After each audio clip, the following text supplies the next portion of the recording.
Hello everyone! ZZZ has received a lot of hate, whether it comes from the TV system that everyone isn't a fan of or some of the character design choices in the game.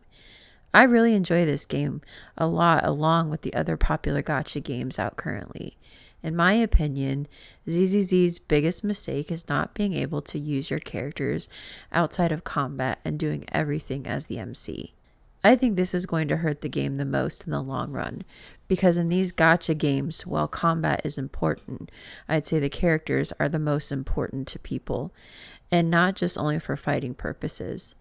By basing the whole entire game around only using your MC in the game, I think over time will hurt the game even more so than the TVs.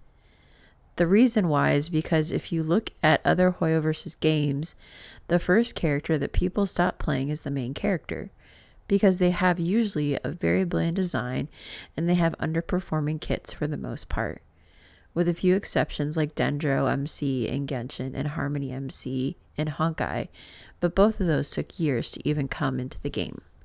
While in ZZZ the main character has no path and no combat, which is fine, but the problem arises when you realize that most of your play through time is going to be controlling this character and this character alone. Whether it's Wise or Bell, it doesn't matter. What ZZZ has chosen to do is make these $100 characters in a way effectively just combat bots. That is pretty much all you can do with them, and let's be real, many people worship these characters far beyond just their combat. There are subreddits and discords dedicated to all these characters in the game, with many of them hardly even talking about combat at all. There are people posting pictures and just talking about the character's personality. The only time you can even play your character is in instance combat. I just don't think this is good formula. But Hoyo is a billion-dollar company, so who knows? If ZZZ wants people to fall in love with these characters, they have to let us play them outside of the combat, even if it's just to walk around and do quests. I just don't understand the decision behind not doing this.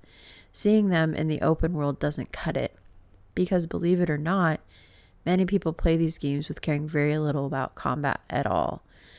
There are tons of people who don't even do Spiral Abyss in Genshin, and tons of people who maybe don't even do Memory of Chaos in Honkai, or maybe just stop at floor 10, because people just like other aspects of these games other than combat. And I would argue that what they like the most are their characters. What Zenless Zone Zero is doing is effectively locking our favorite characters behind 5 or 10 minute intervals of combat instances. I just don't think this is going to go well over time. Look at Tower of Fantasy, for instance. They let you create your own character, which I love, by the way, but your pulls, if you use in your own created character, are essentially just weapons. And it's not the reason this game isn't doing well, but I'd say it definitely played a part because people don't want to just pull a weapon. They want to pull a character, one they can admire and appreciate, and they want to control said character as well. I like Bell and I like Wise, but I just think playing them in the open world for years and years to come only will get pretty dull. And I will feel less compelled to spend money on newer ZZZ characters because they are essentially just combat bots.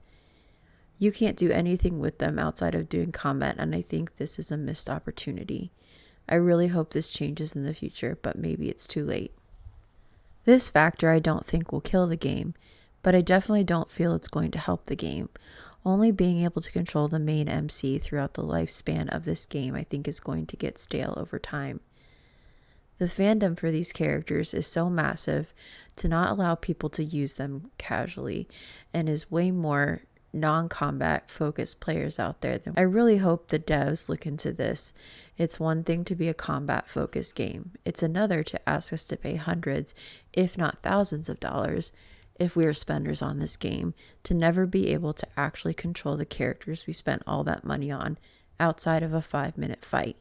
This is just my opinion, and some people may feel differently, but from what I see overall, it's the characters that make these games, not the combat.